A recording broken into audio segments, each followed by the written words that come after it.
2, 1. You are live. April 29th, we are live. PuckTime on WagerTalk TV. I am Andrew, and I am very happy to welcome back my co-host, Carmine Bianco, with me today to break down two games. We're going to take a look at the Devils-Carolina game, Minnesota, and Vegas. Carm, I'm happy to see you, but I'm also like, why are you back? If you were on such a great run, like you got to stick with it. Good to see you, man. How was your trip? It was fantastic. 14 days. I still have 4 plays left in the bankroll challenge. We're up like a half a unit after 10 plays with a few pushes, but I will get that done today and tomorrow. For anyone who's following on the YouTube Shorts, the WagerTalk Instagram, and of course TikTok as well too. I'm glad to be home, man. It's a great run, 20-3. Italy was fantastic. Unfortunately, the Pope passed away the day after I left Rome. But with that said, Andrew, I got to tell you, Dan Alexander says the West Coast is the best place to be a sports fan. And I have to agree. Let me tell you, Europe, not so much, because the NHL games, 7 o'clock Eastern time, is 1 o'clock in the morning. So I'm still part of it. 1 o'clock in the morning, 2:30 in the morning, 3:30 in the morning. I am keeping track of the NHL games while my wife sleeps.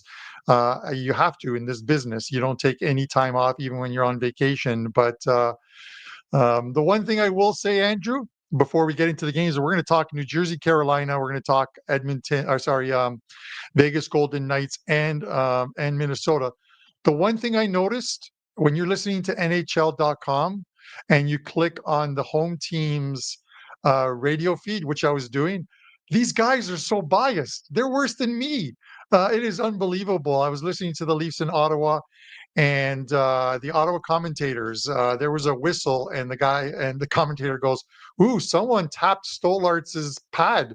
Hopefully he doesn't need medical attention." So I'm not really sure what's going on in that one, Andrew, but we've all dealt with it. Biased play-by-play commentators, they make the game somewhat enjoyable, depending on what side you're on. But yeah, thanks for putting up with Prez. The Blue Line show is going fantastic. I'm glad to be back, and I popped into live chat. All the guys are normally there, Andrew. Absolutely loving our chat during the playoff time. Everyone is active and part of the live chat, sharing information. So thank you, Pucksters, for being there all season long and the playoffs. It's great to see. It's great to see, Carm, all the people tuning in live, giving their props, sides, totals, all that good stuff. But congrats on your big run, man. Keep it going. You got a big play going tonight. I'm in action in the NHL with some big plays as well. So hopefully a great night for the two of us. And I love what you said there about listening to the radio. You know, I find the best sport for that, Carm, is actually baseball. Like, because of the balls and strikes, right? And just different things. Like, you just don't want to be listening to a broadcast or even watching a home broadcast for the other team when you think it was a strike and they're going to say, "Oh, that wasn't even close," or you prefer to them to be on your side. It's better to whatever team you're betting on, you want them to be cheering for you a little bit.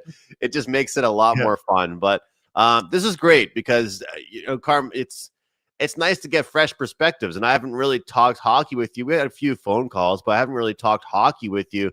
So over the next few days, it's going to be nice because a lot of the fresh opinions you and I are going to have, and I'm going to kind of hear from you. I haven't heard really all playoffs so far. So Carolina and New Jersey, obviously Carolina was the favorite going in. It's not a playoffs, Carm, without Frederik Andersen getting hurt, which it sounds sad to say that, but it just seems to be true. But of course, Carolina has a 3-1 lead on this series. They're hefty favorites, and they're heading back home. What's the best way for us to play this game with Carolina being such big favorites? Yeah, and just before I get into it, the interesting thing about the playoffs, Andrew, is if you look at the Western Conference and Eastern Conference, every series in the Western Conference was tied 2-2 after 4 games. Every single game or every single series in the Eastern Conference is 3-1 after 4 games. Unbelievable. It's likely going to be a few rested teams in the Eastern Conference, and while the Western Conference sort of beat each other up in those series. But yeah, this is what makes the NHL great, which is what makes the playoffs that much more fantastic. Whether you like it or not, you've got to be a fan of this sport once it hits the playoffs. You look at this one, Andrew, and I think the biggest thing here, the biggest takeaway is, New Jersey had a shot to get back into this series. They win Game 3 at home. Then Game 4, Carolina just took it to them. Carolina's been the better team, I think, throughout this whole series, and they're awfully tough at home against New Jersey this season. Talking regular season and playoffs, they're 4-0 against the Devils. Devils just can't seem to win in Carolina. Injuries, obviously, a part of it. You talked about Freddie Anderson. We know about guys like Jack Hughes, but now you look at it, and their lineup's probably going to look similar to what it did like in Game 4 for New Jersey, with the exception of one more injury on top of it. Luke Hughes, who's like the QB of that team's blue line, and he's not going to be in there. Brendan Dylan is out. Kovacevic is out. Johnny Kovacevic is out. There's quite a few guys for this one. I just think this is one of those ones where I don't want to compare it to 2 years ago in the Stanley Cup Finals, where Vegas ran over the Florida Panthers with their injuries. But the minute you start missing guys and you have to mix up those lines, you sort of ruin the chemistry of a team that's trying to get back into the series. Now, does New Jersey get back into it by trying to play a low-scoring game? I'm not sure they can. I think Carolina wraps this one up at home. The total is shaded to the under. I'm seeing like 20 cents, laying 20 cents juice on the 5.5.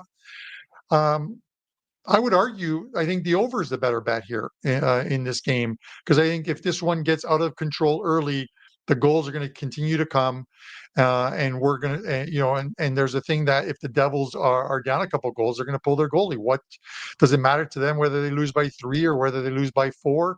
I don't think it does. I think the over is the play here at 5.5. I think we're going to see some goals in this one. I think Carolina likely takes control of this game and ices this series and waits for whoever they are to play next, which is likely going to be the Washington Capitals. I know you don't want to hear that, but it looks like the Capitals are on their way to meeting the Canes in the next round, Andrew. Hey, we just got to bring it back to the Bell Center, Carm. Bring it back to the Bell Center. We don't know what's going to happen after that, but you're right. And that I actually said yesterday on PuckTime to Prez that I think some of the most value right now as far as futures was Capitals 10-1. So try to hide my bias, Carm, but we don't want to talk too much about the Habs when they're not even playing today. But the last elimination game we had was Leafs versus Sens, and that one went over with a score of 4-3. Of course, another overtime game taking place, and that one had a total of 5.5. And of course, that one wasn't a plus money to the over initially. This one is like you said, shaded towards the under. But I disagree with that as well. Like I'm right there with you on the over. I look at the team totals for Hurricanes, over 3.5 minus 110. For the Devils, though, it's over 2.5 plus 130. Over 3.5 plus 320. I was trying to find a way to play this game. Like I just think that, even with Kochetkov, who I think, Carm, he's 1-8 in the playoffs. So that's kind of a bad record for him. But even with him, this team is still capable of closing it out. And one bet that I gave out to clients was 3% series play. Carolina wins game 1 and wins the series. And one of the reasons why I like them to win game 1 and win the series so much is because I like this team at home. I think they're a great home team. I think they play well in front of their home crowd. I think they play well when they get the last change, and they're going to benefit off that, getting those matchups of their choice. And you just listed off the grocery list of defensive injuries and depth injuries and superstar injuries that the Devils have. And when a team is dead, sometimes they are just dead. They are done. And you saw last night in the NBA with the Cavaliers and the Miami Heat. I mean, the Miami Heat, they looked like they couldn't beat a YMCA pickup team. That's how bad it looked. And I have a feeling the Devils, like you said, the frustration level is going to set in when the first goal comes in. It might turn into pond hockey. But, Carm, I've tried to learn over the past few months betting the NHL to respect the odds makers. But I'm just curious, why are we seeing plus money here for the over?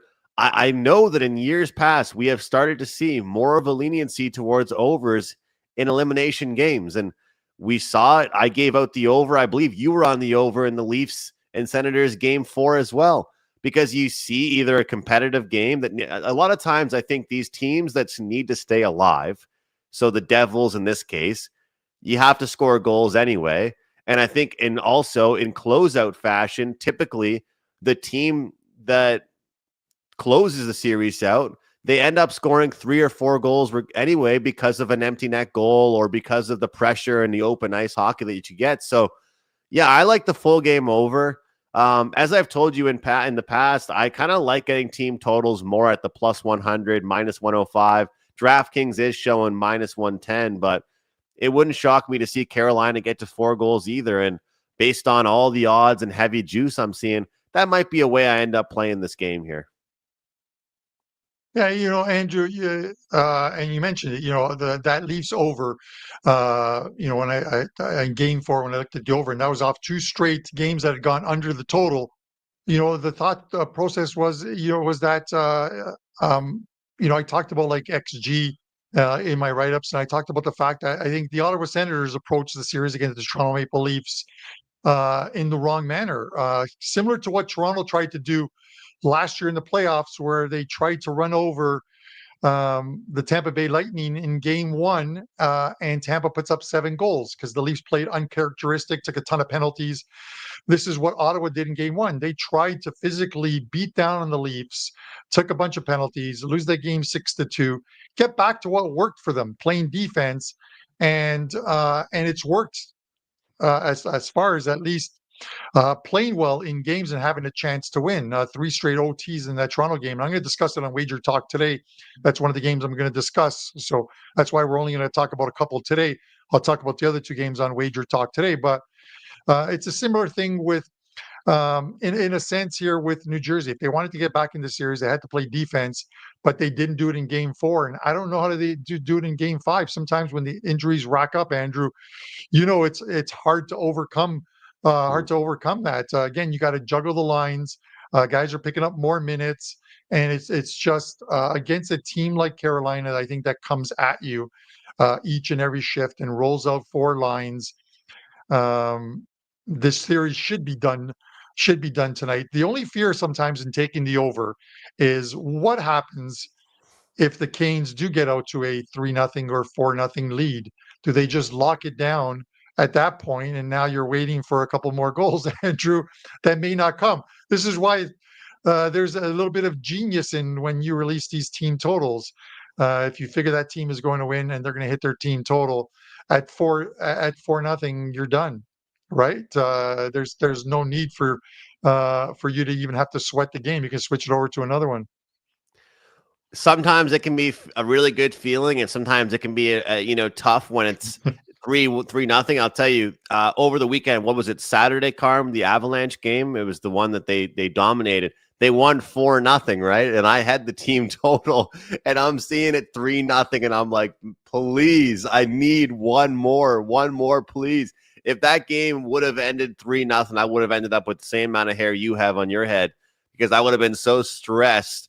And I would have stopped. I would have quit team totals. The fact that Colorado won 4-0, it goes to show how many times teams are winning and they're scoring that magic number of 4. But it should be interesting. We know the Devils aren't going to fold. They're not going to just bend over and go away. But, the odds are clearly indicating minus 278 in a playoff game tells you a lot that you need to know. And, of course, the injuries are baked into the cake here. They're baked into the number, and the odds makers certainly know about it. But $5 Tuesday at wagertalk.com. Of course, $5 play for every handicapper, whether we decide to use it for NHL, for MLB, for NBA, UFC, whatever it might be. You guys can get any capper's best bet for just $5. And Carm, right now, a great deal going on at the website as well. You're going to get 2 weeks, and we're going to throw another one in for free. That's 21 days for the price of 2 weeks, under $10 a day. Great deal there. Get 3 weeks of action for one great price. Offer ends soon, so guys, take advantage at Carmine's page, at my page, to get all kinds of great plays in multiple sports for one great price. Carm, Go ahead. Yeah, go ahead. Anything you want to add as Yeah, far as no, stuff? I was going to say it's a great deal, Andrew. And you guys who have been here all year long.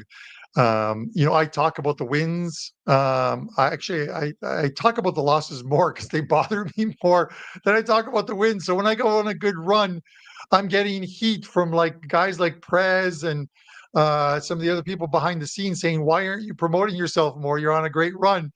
I don't know. It is what it is, but it's been a really good run. 20-3, 41 units in April of NHL. I just want to finish the Stanley Cup Finals and have a great month. But getting 3 weeks all access is absolutely fantastic because it's the last 3 weeks of European soccer as well too. So there's going to be some very good spots to make money. Champions League today, Champions League tomorrow, Europa League on Thursday. So there's plenty of soccer as well mixed into that as well too. So there's plenty of plays to be coming from me. In 3 more weeks of hockey will pretty much take us into the conference finals. So I think that's a great deal that you can pick up and have a 5% play in the NHL tonight, which is only $5. So I wanted to load it as part of the customer appreciation as opposed to making it a $35 play. So you can go to WagerTalk and find that on my page. Andrew, Vegas Golden Knights. I think everyone thought they were just going to roll in this series. And it seemed like it, they win game one. But it has been a very good series. Minnesota, we talked about towards the end of the year. They could be a dangerous team in the first round of the playoffs because once they get healthy and get Kaprizov back into the lineup and they get healthy, this team could make a run. I didn't expect it to come against the Vegas Golden Knights, but I got to go to you first on this one. Where are we going with this series? Tied at 2. This is a crucial game for the Knights because if they were to lose at home tonight and make it 3 straight losses in this series, or no, not 3 straight losses in the series, but they lose tonight and go back to Minnesota, which has been a tough out for them. Is there a way back? Like, how are you looking at this one?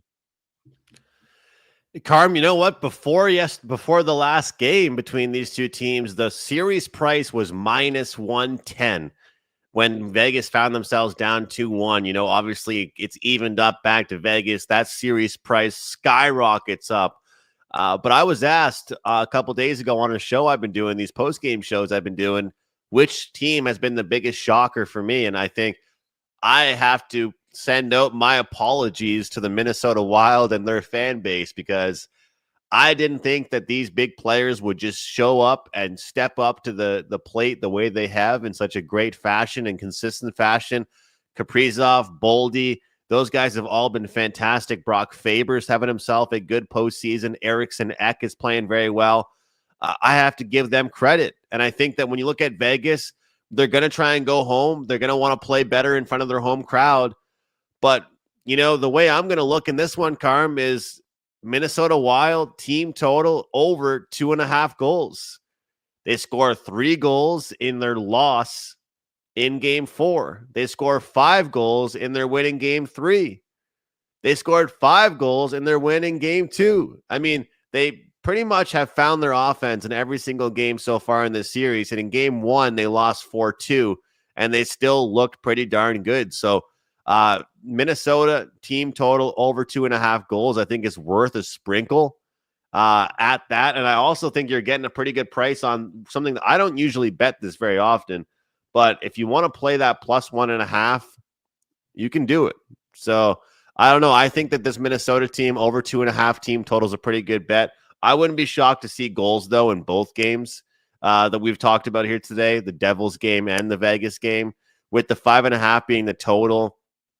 Looking at Vegas's offense having to respond even more back at home. They played well in the last game, Carm, but they need to do it back-to-back games. They can't just do it one game and go back because they can't afford to go down again going back to Minnesota. So I wouldn't be shocked to see the full game go over, but I like that team total over 2.5 for Minnesota. Listen, this isn't a dig or this isn't, me going after Vegas Golden Knight fans or the team. But Andrew, there's no way regardless of what tonight's outcome is, that the Vegas Golden Knights should be in this series, the way it has gone, should be minus 245, minus 250 that I'm seeing on the board. There are some six popping up. Back-to-back 5-2 wins by Minnesota to take that 2-1 lead. And then if they don't take, and I get it, ifs and buts, the whole ifs and buts thing. If they don't take a double high-sticking minor in that third period that leads to the game-tying goal, this series could very well be 3-1 Minnesota heading back to Vegas, because Minnesota looked to be playing very good in that game and seemingly in control. Obviously, the longer that game was 2-1, Vegas gets into a bit of a desperation mode and could be pulling their goalie. But double minor, they tie it up. It's a brand new game. Hurdle gets a goal with about 10 left to go ahead. We know Minnesota comes back, ties it up, sends it to OT, and OT is essentially a coin flip. If this game goes to OT, hypothetically, and I'm going to talk about the Ottawa series as well too on WagerTalk today. Do you want a coin flip where you're laying 245 on a team? Right. It is unbelievable that Minnesota is the price that they are right now. I don't know how they justify it. The books have put it out. People are going to bet it because they love the Vegas Golden Knights, but you would love them better if they were minus 150 as opposed to minus 245. That price just seems insane to me, regardless of the final score tonight. Vegas wins 5-1. It doesn't justify the price being 245, not the way this series has been played thus far. Yeah. Andrew, I think we're going to see some goals tonight. I think you're right. I think the fact that Minnesota is healthier and they're scoring goals in this series, they can get them in Vegas. We saw that they can score in Vegas, and I don't think they know you can look at it. They're on a free roll. If they can win their game at home, game 5 or game 6 at home, they have 2 shots to win in Vegas to win the series, is what they're thinking. Tonight is the big one. Win tonight, get it home, and try and win it at home. I'd rather go with the goals here. Give me over 5.5 in this game. You're going to have to lay some vig on that one, because I'm seeing 125s, 130s that could hit 6 soon, Andrew, across the board. What do you think? I think if you want to play that over, you want to get on it ASAP, or you want to be betting those team totals, whether it is for Vegas or whether it is for the Minnesota Wild. But that price is hefty, Carm. People continue to take a look at this Vegas team. I guess the one thing we can say about Vegas, they haven't really played their best game of the series so far. Like game 1, they looked pretty good, I guess, 4-2. But you know what? Remember that puck line victory that they had? It was with the dying second on the clock. That was them. So it was another tight game. Plus 1.5 was alive for, I think, all but 59 minutes and 58 seconds of that game, it seemed like. The first periods, I've been burnt, I think, once or twice betting the first period puck line for Vegas. Minnesota's been very good in the first period. And I've noticed a lot of times in these NHL games, Carm, you learn a lot about these teams and how they're going to play the rest of the game in the first period. You see it when a team comes out. You can see the hop they had. As a Canadiens fan, Carm, I saw it in game 3, how the Canadiens looked at home when they got back home. Looked more comfortable, less nervous. You can see it. And Minnesota has looked good in these first periods. And so I wouldn't talk anybody off a first period over again. I think it's hit 3 straight games in this series. I wouldn't talk anybody off. Or maybe it's 2 of the last 3 games, a first period over. But I'm very, very interested to see how Vegas responds at home. And when I keep saying that, I mean, hey, look, yeah, they tied the series up, but guess what? They're the minus 2 something favorite. They're the minus 240 favorite. There's no meaning for them to be only tied in this series. They shouldn't have had to come back after being down 2-1. So they need to protect the fortress and play very well, because if they don't, they're going to be facing elimination back in the state of hockey. So looking forward to watching that one tonight, Carm. As you mentioned, you will touch on the other 2 games on WagerTalk today. But that's it for the 2 games we're breaking down here, man. Yeah, Andrew, we saw it last year, and I'm not sure how much of it you've been doing this year, but anyone who's like live wagering in games, this one actually seems like one of those live wagering opportunities, because the price changes so quickly. And the changes are unbelievable. Minnesota Wild are plus 195 tonight. If the Vegas is 245. If for if somehow Minnesota gets an early lead in this game, you're going to get Vegas at minus 120, minus 130. You're going to get a great price from an arbitrage point of view. You can lock in a profit betting it. Obviously, the one caveat of that is, if Vegas gets off to a lead, the price inflates on Vegas. But Minnesota's played well in their past 3 games in first periods and getting off to better starts in this series. So it's probably something that I'm going to do tonight. I'll take Minnesota, the plus money 195. Hope they get the early lead and then come back and take Vegas at a much lower price, lock in a profit and move on. At the end of the day, sometimes you don't have to be a fan of the team. You just want to be a fan of the number. Any thoughts? Absolutely. And I advise people, if you're going to be doing a lot of this stuff, make sure you're shopping around and have multiple books while looking to do that. Get the best pregame number you can on the underdog, and then try and find that best pregame or in-game number on the team you're looking at to come back. So hopefully, I like that, Carm. You got me fired up here. And again, that's also something worth noting for people betting the playoff series, right? You don't have to bet every series before the series starts. You can bet it when it's 1-0. You can bet it when you've seen 2 games. You can bet the series prices within the actual series itself. But Carm, good to have you back, man. You're going to cover 2 games in about a half an hour's time on WagerTalk today. You have a 5% play going today. We have that great deal, buy 2 weeks, get a third for free. I got a big play going as well tonight. I'm actually in action in 3 different sports, NHL, NBA, and MLB. I'll have my MLB plays up shortly, but I do like the card in baseball. Anything else you want to add here, Carmen? You can close things out for us. No, I'm glad to be back. I will have my studio set up for tomorrow's show.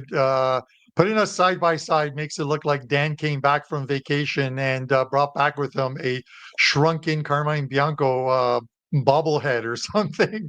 My head is much smaller than yours on that screen, but it's all good. One Champions League play today, PSG Arsenal game, leg 1 of the semifinals of the Champions League. So I'm looking forward to watching that, and then some NHL tonight. 4 great games tonight, guys. So hopefully you guys make some money. Head over to WagerTalk, as Andrew mentioned, $5 customer appreciation day.